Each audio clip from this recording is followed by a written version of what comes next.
I know it takes a lot of reflection sometimes to really sit back and think back on a 40-year career, and obviously, like you said, it's still going, right? There's still lessons that we're learning every day. What would you say is the toughest moment that you had in your legal career? When I changed course, when I was a criminal defense attorney, and one day I said, I can't do this anymore. I can't keep putting people that did what they were accused of doing, and I'm going to put them on the street. All right, everybody, welcome to our podcast. This is Alejandro Uriarte, and today we have a very special guest. Actually, we have somebody that's been a lawyer longer than I've been alive, and that is my dad, Jesús Uriarte. Thank you for joining us today. Yeah, pleasure to be here. All right, so we always want to try to provide a little bit of value to our viewers, and I think the way that we're able to do that is just interviewing people that may have advice for the younger attorneys out there, or maybe even for people that want to know a little bit more about the area of law, how we have gotten to where we've gotten to at this point, and maybe some advice that you can give to the younger generation. So I want to start off going a little bit more into your background and your career. What would you say is what first made you want to become a lawyer? I've been asked that before, and I'm going to give you the same answer. I don't know. Ever since I was in sixth grade, 10, 11 years old, when people would ask me, what am I going to be when I grow up? I would say an attorney. I wouldn't say a policeman, an astronaut, a fireman. I would say an attorney. Why? I have no idea why, but that's how it is, and it worked out. But you also had lawyers in your family as well, right? Would you say that that was maybe a little bit of an inspiration from the legal professionals you saw in your family? That would sound nice, but it really isn't true. Because my maternal grandfather was an attorney, and he was mayor of a city in Cuba and whatnot. He was a judge there in Cuba too. But he passed away when my mom was in her early teens. So I don't have any influence from him, and I cannot tell you that I heard all sorts of stories of him. So I wouldn't say that that is an influence. I have no idea where this came from, but I'm glad it did. Well, God must have put something in your head. I think he did. Yeah, I think he did. I think he had some purpose with you in that career. He does. He hasn't finished yet. That's right.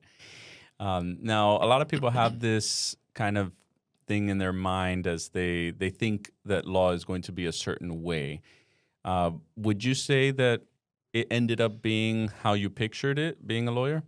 It did, although I went through different stages of my life. I started practicing as a criminal defense attorney, and that's an entirely different world.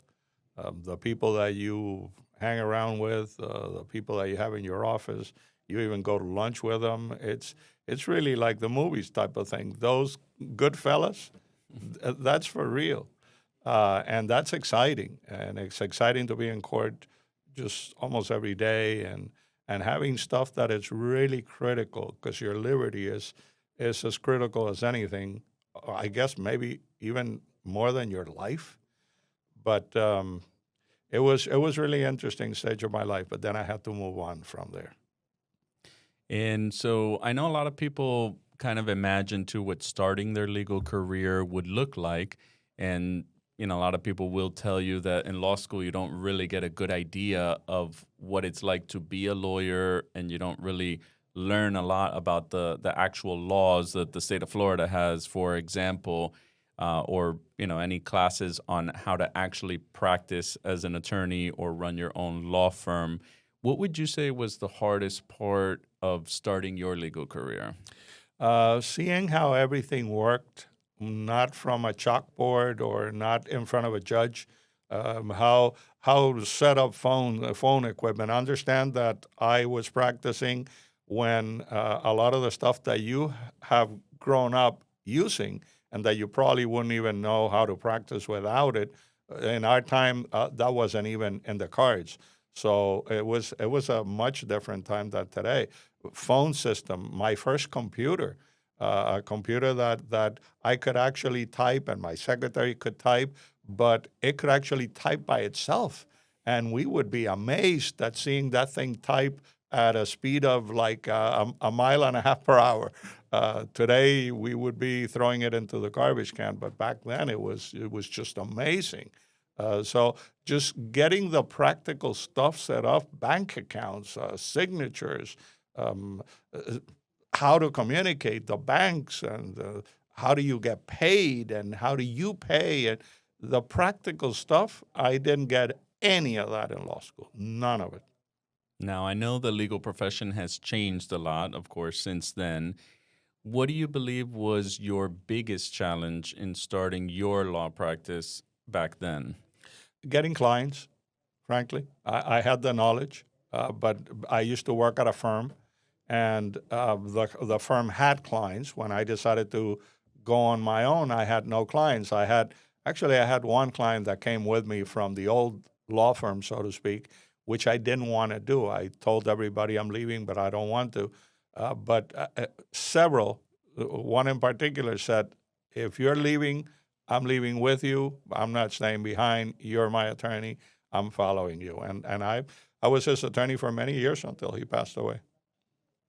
And I know, like we said, things have obviously changed a lot over the years. What do you think has changed the most in the legal profession since you started practicing to now? The attorneys. Hmm. It's the attorneys. The newer generation is totally different from my generation. That has been the change that struck me the most with how the practice of law was. And what would you say has changed particularly about the attorneys? They were more focused with making money than with resolving problems. We should solve problems. We should help people. We should see what they need, and we shouldn't be looking at them as a cash cow, where I'm going to be squeezing this otter here for every ounce of milk it has because I want that money. That is not our point. That is not our purpose in life. But that's what I've seen in the younger generation. No comments to the younger generation in front of me, but that to me has been the biggest challenge. Okay. And I'm sure marketing has obviously changed a lot. You said it was tough for you to get clients, and marketing now is way different than how you used to market back then. So what would you say is the biggest difference with how lawyers used to market back then compared to how you see them marketing now? Well, the world has changed dramatically. So before we didn't market at all. I mean, even the Florida bar didn't allow advertising. Then they went into allowing it and regulating it really tight. I advertised for a certain period of time. And it was interesting that some people came to see me after a long while from my ads just stopping. I just always felt uncomfortable about them, and I stopped them. And I would tell them, "How did you get to me?" And he says, "You had an ad on TV." I said, "Yeah, but that ad stopped 6 months ago, 8 months ago." I said, "No, but I saw you, and I felt that you were honest. I felt that you wanted to help somebody, and I wrote your name and your number. And I said, if I ever need an attorney, I'm going to call this guy." So that was interesting to me. That is interesting how that works. It's almost like the concept of the low hanging fruit, right? There's always going to be people that for some reason just connect with you and they say, no, I want that lawyer. Yeah. So a certain percentage are always going to gravitate towards someone. A potential client may like your ad versus someone else's, and just feel like you're honest and connect with you and say, well, that's who I want as my lawyer, right? That's what happens in juries. You pick a jury and you have a case, and the jurors there decide the case many a time based on the connection that they make with the attorney, whether that man or woman was looking at them in the eyes, whether they could see that they really believed what they were saying, that it wasn't just a show. And many a times that's how cases are won and lost, because the attorney was able to make a good presentation in front of a jury, even though the case may not have been that good. That's right. Now, obviously, I know that things have changed a lot, like we've said. You've been practicing for over 40 years. Do you think that practicing law has become easier over time, or you think it's become harder over time? I think it's more complicated because of the fact that there are so many open doors now. Before, we didn't have a lot of the things that the younger generation has and needs to use in order to be able to move on. We didn't have many of those things, so it wasn't something that would take time from our minds as to design or what we would do, effort. No, that just didn't exist. But now it does. So it gets more complicated. Are you going to use it? In what manner are you going to use it? What is it what's your goal? There are a lot of things that I didn't have to think of that you guys, your generation, has to think of, and it's good. I think it's good. Yeah. Now, especially in the area that we practice in, mainly doing personal injury, what do you think is different about personal injury cases, and particularly what do clients misunderstand about personal injury cases? I don't know that has changed with time. I think that has remained a constant through time. It's very hard sometimes for people to understand what their rights are and what they're entitled to. Sometimes they feel that because they have a catastrophic injury, that they are entitled to a tremendous amount of compensation, and there are some realities, some life attached to that. Sometimes liability is just not there, or it's not clear, or there is comparative negligence, or there's not a deep pocket, so to speak. There are a number of other items that a client would not know. They're not an attorney, so they would not be looking at it. They're just looking at themselves sitting in a wheelchair, or not being able to work, or not being able to do the things that they did before, and say, I'm entitled to it. And yeah, you're entitled to it. The problem is X, and that has to be a part of the equation. And I think a lot of clients don't really know what to expect because there's not a whole lot of education out there, right, on what happens in a personal injury case. Obviously, they've probably never been in an accident before, so they don't know the process. Why do you think particularly personal injury cases may take even longer than a client would expect it to take? Sometimes it could be a combination of things, but one of the things that sometimes make it take longer than they should is the client himself, because the client is not following the instructions of the attorney who knows what it is that he's doing, in going to the things and doing the things that the client needs to do. And if the client takes that much longer for him or her to do what they need to do as part of their case, if I tell a client, I need to know how this accident has impacted your life, your everyday life, what is it that you used to do before that you really didn't think about doing, but now you have to think about it or may not even do. I want you to sit down and make a list of all those things. To me, that sounds like somebody should be able to do that in 3 or 4 days. Sometimes it takes 3 or 4 weeks. And what happened? We're waiting, and that's where we are. So that has something to do with the insurance companies have gotten really tough too. So sometimes we got to get tough back. A lot of litigation is happening now where it didn't happen so much back then. There was a lot of litigation back then, but now it's almost like the norm because the insurance companies are trying to rip off people, and they're just giving them peanuts and saying, take it if you want it. Well, no, I'll see you in court. You tell the jury about them peanuts. Now, that's so good points you bring up there, and there are obviously some lawyers that may say, well, we'll take the peanuts, right? Yeah. And they may end up undersettling the case. What do you think would separate really in this area a good personal injury lawyer from a great personal injury lawyer? There's so many areas there when you say good to great. When you're going good to great, you have to integrate the professionalism, the honesty, the evaluation, the people skills in order to be able to connect not only with the client, to connect with everybody that you're going to be dealing with. You're dealing with an adjuster. Sometimes those adjusters can be a pain, and you have to connect with them. Sometimes it goes to a supervisor. You have to connect with them. You may feel, or I may feel, to tell them what we feel to tell them, but it's not the right way to go.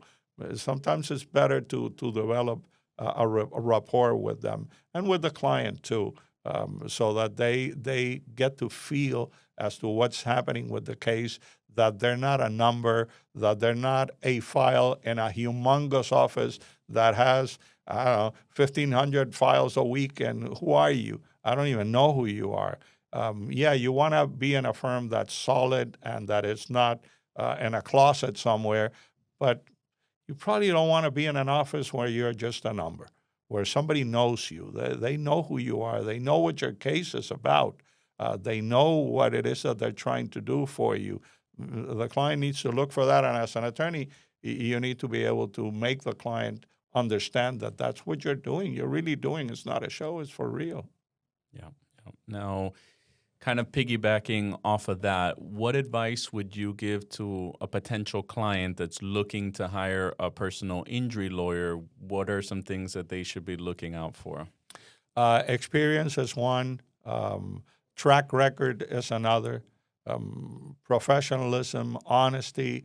The size of the firm has something to do with it, but it's not the biggest that carries the day because of all those things that I mentioned. Sometimes it's better to be in sort of a boutique, what they call a boutique firm, where they focus on a particular area and they're smaller, but and better, well contained, and they can dedicate more time to their clients and being able to actually help them, as opposed to being one more, put them over there and pile them up. Yes. All right. So we got some advice for potential clients, obviously, things to look out for. Wanted to also kind of go into maybe like some of the younger lawyers that are now up and coming. So what do you think are some of the biggest mistakes maybe that young lawyers make early in their career? Wow, that's really tough to say. I can tell you some of the biggest mistakes that I made, and expectations, the people that I sometimes surrounded myself with. You got to have good people. There's no way around it. You got to have people that know what they're doing and that are dedicated to what they're doing, that they are part of a mission. The law office should have a mission, and that is to help the client. The mission of the law office should not be to make the most money. It shouldn't be to put up a billboard up in the Palmetto with somebody that's all smiley face. I got $1 million. Let me tell you, if you got $1 million, you're not all smiley face about it. I would rather not take the $1 million and feel good. And anybody that has been injured feels that way. But as far as attorneys are concerned, what are their biggest mistakes? Maybe focusing on the wrong thing and forgetting who they are or where they come from. Sometimes things go up to their head and they feel they're bigger than they really are. Well, that's important. Now, obviously, in your first couple years, you're developing some skills, obviously. What do you think are the most important skills that maybe a young lawyer should try to develop early in their career? Organization, discipline, work ethic. Aside from people's skills are critical. And I was lucky, I want to say, in college where I had a minor in psychology. It helped me understand people. I can sit down with someone and see, most of the time, I really can see where they're coming from. And sometimes people are coming from different angles, and you have to reach them and see what it is that they are worried about, what they are thinking, what is their focus, and be able to work with that person based on those things. And that you develop by the people skills. But as far as the office is concerned, being disciplined and having a work ethic, being professional about what you're doing. You're not about making money. You're about helping somebody out. Yes, you're going to get paid. Yes, there is a payday, but that's not the focus. The focus is that person that's sitting on the other side of that desk that is saying, I heard, this is bad, this is bad, this is what's happening in my life now. How can I help you with that? Now, do you think those are things that could actually be taught, or do you think that there's stuff that kind of comes natural to people that can't really be taught? Yeah. It's, I guess, like putting a bat with a ball. You can help somebody, but you got to have that. You got to have that. You got to be able to put that bat with the ball, and I can make you better. Me and a coach can make you better. But if you can't put that bat with the ball, it doesn't matter how much coaching you get. You are not going to make it. So I hear you. It has to come A lot of it has to come with a person. It has to be part of the package. It has to be part of who they are in order for them to be able to move forward.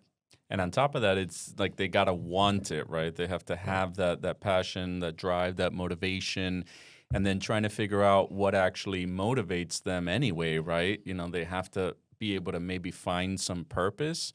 And so, how do you feel about that in terms of finding their purpose and that maybe being able to give them the drive and motivation to then, advance those skills? I couldn't agree more. I really couldn't agree more. You got to have a vision as to where in life you're going to be. I had that vision when I was really young, and I'm not that young anymore, but I still have that same vision. Even though life changes and certain stages in life change as you get older, things change, but the vision has to be there. In my age, I have a vision for what's coming next. I'm not sitting in my house watching TV all day long, waiting for things to happen. I'm out there. I'm fixing problems. I'm talking to people on the phone. I'm seeing what it is that I can do for them. There's a part for me to play in people's lives, and no matter whether I'm young or old, I'm here to do that. And obviously, you learn lessons along the way, right? Yeah. You're 40 years in. So, what would you think, or can you think of any lessons in particular that you may have had to learn the hard way throughout your career? Uh, Communication. Communication is key between the client and the attorney.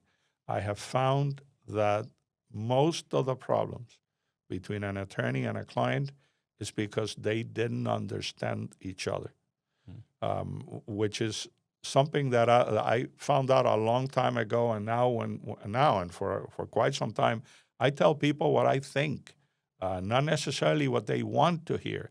And as you speak to someone, you get a feel for what it is that they want to hear. Sometimes I even have to tell them, I know what you want to hear. If you want me to, I'll tell you what you want to hear, even though it's not true. Is that what you want me to tell you? Everybody says no. Says, from my perspective, I want people, when they leave my office, they go to the elevator, they can be in agreement with me. They can like what I said.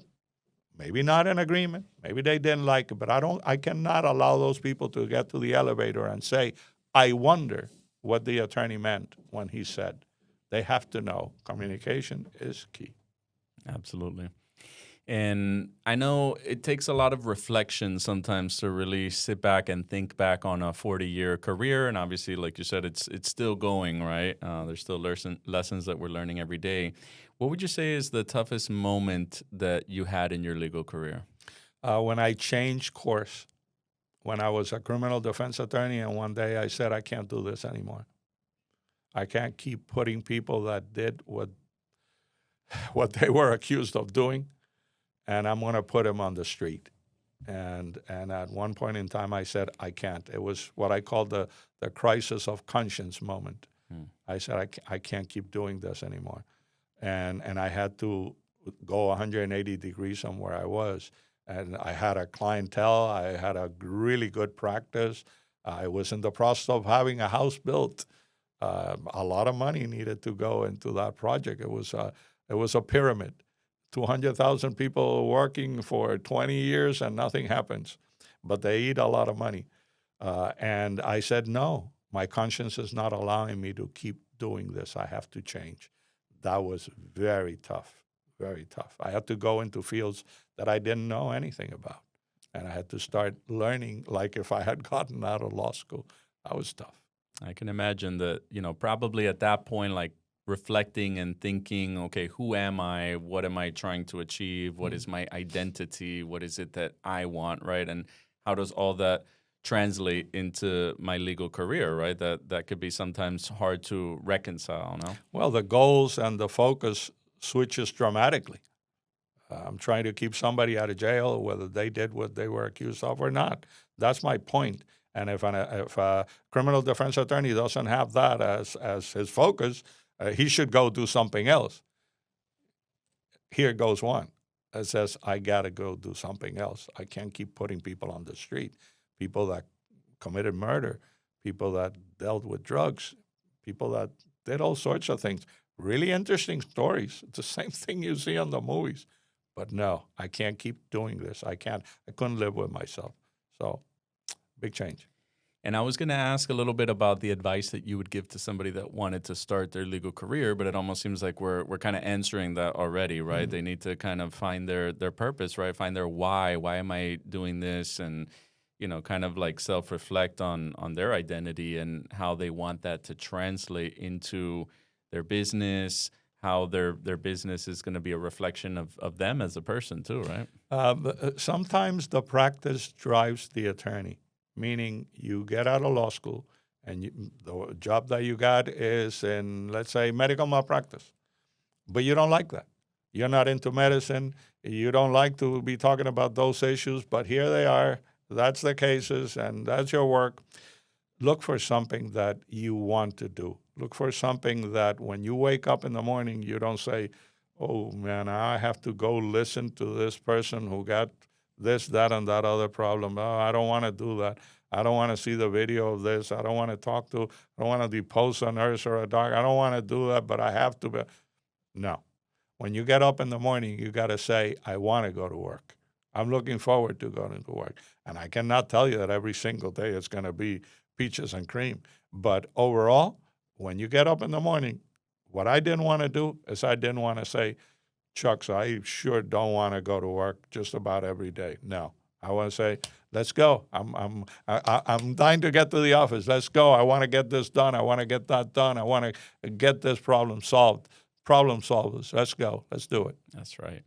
And I remember you giving me an analogy when I was younger that you said that some people choose to go to law school or be a lawyer like kind of the same way that they choose what to eat on a Saturday night, right? Where it's like, oh, do I want pizza tonight? Yeah, you know what? Let's go get pizza, and then just, go on that route. You remember that? I remember that. I even remember who I said it about. Yes. Yes, you remember. I do remember, yes. So, yeah, it's true. It should be a little bit of a calling, man. It should be a little bit of calling, and not everybody does that, and I'm sorry for that. But there should be a calling within you to go do that, go do something that's going to make you happy as opposed to somebody that's going to make you money. Yeah, the money is fine, but being happy is the best. Absolutely. And I know obviously some people at your age may say, well, it's time to hang it up, right? We say, well, it's 65, right? I can go ahead and retire. What has kept you motivated to continue practicing even past maybe the age that you believed you would be retired? Well, I don't know that I saw myself being retired, but one of the things that has kept me going is the fact that I can help people. Now, I can say, well, but I'm not the only attorney, so there are other attorneys, other people can help them. But I kind of think that I'm pretty good at what I do. And I kind of think that if I say I'm not going to help them, let somebody else help them, I would be sending them to second best because I think I'm very good at what I do. And I want to be able to do that for my clients. I want to be able to solve their problems. I want to be able to help them with their issues. Sometimes you can solve them, sometimes you can't. But it's like a doctor. You can't save everybody, but you can try. You can try your best to save everybody, and you're proud of who you are, and you're proud of the work that you're doing. I feel that way about my practice. Well, that's interesting because that was going to be my next question is throughout your legal career, what would you say you're most proud of? What am I most proud of? My clients and the way I've been able to help them, the fact that I've had clients with me for 15, 20 years, 25 years, the fact that when I cross the street and I see somebody that is a client of mine or has been a client of mine, I don't have to avoid them. I can look them in the eye and I can say hello because I haven't stolen their money. I haven't done anything bad for them. And if they moved out and they decided to go seek somebody else, if that was the case, that's cool. That's not a problem. But it wasn't because I didn't do what I was supposed to do. I pride myself in being able to look at everybody in the eye and not have to hide from anybody. Yes, that's definitely something to be proud of. Now, if you could go back in time, obviously technology's gone a long way. I don't think we're there yet. And we ever will be. But if you could go back in time and talk to your younger self, right, when he was just starting out, what would you think would be advice that you would give to your younger self? Don't take, how can I put this? I'll give you an explanation. I'll give you an example. I represented a client on a medical malpractice case, actually, as a matter of fact. And they had a little kid that was the same age as you and your brother were back then, maybe 5 years old, thereabouts. He was hemophiliac, and they did a test, and long story, they essentially almost killed his entire arm at the hospital. He was able to recover most of the arm, but here to the wrist, he couldn't move his arm. He couldn't feel his hand, not his arm, but his hand. And the mother would tell me how she would bite his hand. And I was saying, man, what can I do? And I would almost cry at hearing those stories. And it's tough. I had another mother who had, that was when I was doing criminal work, and everything pointed to her going up to jail for a certain amount of time. That was not a couple of days. She had a little kid that was your age. And I even talked to my wife, and I said, if this client of mine goes to jail, can we take that kid and raise him here until so-and-so is out? I have to not be able to take the case so much to myself that it affects me emotionally. But if I had to weigh that as being one side and the other one as being totally detached, I'd rather be emotionally involved. That's what it is. I'd rather be emotionally involved than being totally detached and saying I could care less if that kid now goes to a foster home or something. I could care less about that. I'd rather care. Yeah, I can see that. Empathy is something that I think a lot of people lack nowadays, unfortunately, in business. So I feel like that's important. Now, transitioning into maybe a little bit more of our perspective, what would you say would be advice that you tried to teach me growing up that maybe you think stuck with me? Wow. What advice I gave you? You are so far beyond whatever wherever I went is like light years. So I don't know, but I can tell you what you once told me, and I don't know if you remember this, because I'm sure you remember that you worked in my office for a while before even you went to law school. And I felt that once you were saying you wanted to be an attorney, I said, well, it would probably be a good idea to bring him and work at the office and seeing how one practice was. Because sometimes you see something, I say, oh, I thought it was something else. No, I don't want to do this. I don't want to have a stack of papers here, there, 100 people calling, everybody complaining because the adjuster or the adjuster's not responding. Everybody's having a problem, and you have to deal with all of those problems in a way that solves the problem. But after you were in my office for a while, maybe a year, maybe a little bit longer, thereabouts, once you came, I don't know if you remember any of this. Yeah, I guess you don't. I'll tell you what it is. You came and you told me, Dad, I really want to be an attorney. And I said, yeah, why? And you said, I want to be able to write letters like you do and tell people, beep you, in legal language. I said that was hilarious. It was so funny. I've never been able to forget that. I said, yeah, I still write those letters. I still write Very those professional way, though. Legal language. There it is. Govern yourself accordingly. There it goes. I remember that. But I hope that my advice to you wasn't so much advice as to a way of doing things. When you went to my office, I think you saw somebody who cared about the file. Somebody was worried about the file. Somebody that was interested in getting things done, not somebody that said, forget it. So I think I did. I transferred that work ethic to you. Have you taken it and gone to the next galaxy with it? Yes, you have.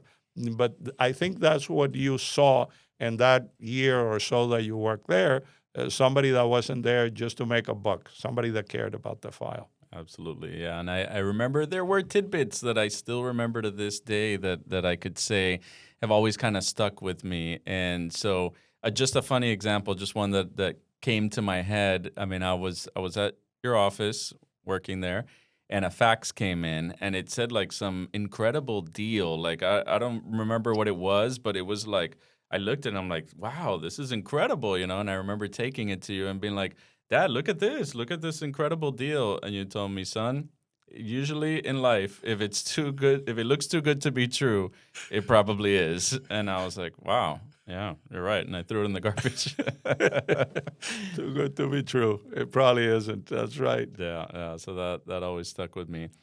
What would you say that in terms of, from your perspective, what was the biggest difference with how you practiced law, I guess, and maybe how they're practicing today? Technology. I mean, technology is mind-blowing. The way things work these days, the amount of things. I'll give you an example too. When the computers started coming out, so to speak, that I got my first computer, I'm talking back in 84. That was like 300 years ago. When I was born. I remember telling the guy that brought me that computer, I said to him, this will help me work less because it's going to make everything so simple. And he said, back in 1984, he said, you will not work less. You will work more. You will be more productive in what you're doing, but you're not going to work any less. That is so true. Now we can be so productive. We have a cell phone. We can be at the traffic light, waiting for the traffic light, and somebody calls me from the office. Hey, Jesus, we have a client here that has this and this and this problem. Well, do this. Tell them not to talk to the cops. Tell them to report the accident to the insurance company. Tell them to do this, that. I can do that right there. I can tell my secretary what to do. And that's just one little example of how technology has morphed the practice of law into what it is today. And that will only continue going up. AI. We're not even talking about that. AI, that's amazing. But here we are. Well, that was going to be my next question. There you go. Of course, we can't leave without talking a little bit about AI. Yeah. So how do you think AI will reshape the legal career for, the up-and-coming attorneys? I think you already kind of gave us an idea that maybe you believe we're still going to work just as much with this, just like how the computer was. Right. What are your thoughts on AI for the legal career? AI is just an incredible tool. The only I said the only problem, there could be more, but maybe the biggest problem is when you start relying so much on it that you're not doing the work. You have to do the work. AI is a tool. It's not the attorney. You're the attorney. You read the document. You make your notes. You make your questions. You find out the answers and have AI help you along those ways. But AI is not the practicing attorney, and you're out there playing pickleball somewhere. No, you gotta do some work. And some people can forget about that. We all know about the famous cases where attorneys have filed memorandums of law in court with cases that don't even exist. How did that happen? Because they didn't read it. That's just amazing. Yeah. So it's almost like we'll be expected to produce more, yes. Right? But it's not like we're gonna say, hey, well, now we're only gonna work a few hours a week, right? No, you're still gonna work all your hours. You're just gonna be handling a lot more cases. A lot more cases, absolutely. You're gonna handle more cases in the same amount of hours because you have so much more tools at your disposal. What do you think that does to the clients? Does that water down maybe the representation? Does it give them maybe a lesser experience as a client if that's what law firms will start doing going forward? I don't think so. The client expects a result from the attorney, and how the attorney manages to put that together, I would say, is the attorney's area. Obviously, legally. We're not talking about stuff that's illegal. But how the attorney comes up to that product, that desired event that the client is looking for, that's the attorney to look for. As a matter of fact, if I was a client today and I went into a law office and they didn't do AI, I would question whether that's the attorney that I should be using. AI, it really is a wonderful tool. Because it's almost like the other side is probably using It's usually AI a tool. against your case, right? So you kind of have to use on your side. Do you think that there will be lawyers or law firms that will just refuse to use it and just kind of stay stuck in their old ways? How will that affect their practices? There's always a dinosaur, and I kind of count myself among the dinosaurs, but not so much. But there's always dinosaurs out there. But I don't think there's going to be a firm that's just going to say I'm not going to use it. Maybe so, but it's a tool. The time is now, and it's here to help us. And if somebody says no, I don't want to use it, I would say thank you and go get somebody else. Yeah. It's interesting for me to imagine what the legal career would be Was like in without it. 20, no, well, I was going to say in 20, 30 years. Oh. What is now that career going to look like, or what new technologies are going to come out by then? Some people say, oh, in 5 to 10 years, you won't even need lawyers, right? It could be. I guess robots or AI avatars are going to be representing you in court, and maybe the judge will be an AI as Another well. AI. Who knows, right? Yeah, it's true. It's science and technology make us dream of what's happening, and it goes beyond our dreams of what is going to happen in the future. And we're not talking, as you said, 5, 10 years. We're not talking 50 years or 100 years. It took 1,900 years from the time of Jesus for someone to fly for a couple of seconds, and then from there on out, in a fraction of that time, a man was walking on the moon, because science keeps growing exponentially, and that's what's going to happen. I want to see what you're going to be looking at when you're as old as I am. You're still practicing. I said, man, I didn't have that when I was younger. I wish I had. Yeah. Maybe my son Zach will be interviewing me, and I'll be kind of reflecting on my career as well, right? I would love for that to happen. Can I be there? That's pretty tough. We'll see. Maybe AI will keep you alive for a little bit Right. longer. They're reversing aging now, right? Yeah.